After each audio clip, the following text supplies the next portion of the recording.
Si Oligui a fait le marché pour les Béninois ou pour les Maliens, vous n'allez pas vendre ici, là, ça ne va pas se passer comme ça. Vous allez aller vendre au Bénin. Eric, ça, là, je dis, moi, je reste à la marine.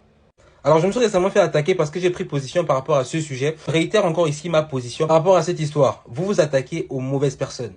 Vous vous attaquez aux mauvaises personnes. On parle d'un marché. Le marché est normalement censé être encadré par la mairie de la ville. Alors donc ça ne sert à rien de partir voir ces personnes, ces vendeuses qui n'ont rien demandé, qui ne veulent que s'en sortir dans la vie comme tout le monde au final et de leur faire un procès. Non, ça ne marche pas comme ça. Arrêtez de faire les choses par émotion et apprenez à vous asseoir un instant et à réfléchir avant de poser des actions. Si vous avez des revendications à faire, retournez-vous vers les personnes vers qui vous devez vous tourner, vers la mairie, vers les responsables de ces marchés-là, les personnes qui décident de donner des droits, des places pour chacune de ces personnes. Écoutez-moi très bien, le problème au Gabon, c'est que on ne veut pas faire les métiers que ces personnes qu'on appelle étrangères font. C'est aussi simple que ça.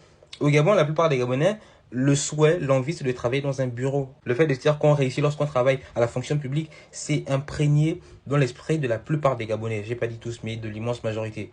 Au Gabon, on réussit lorsqu'on travaille dans un bureau. C'est aussi simple que ça. Et ce genre de métiers sont des métiers souvent qui sont dénigrés, qui sont sous-estimés.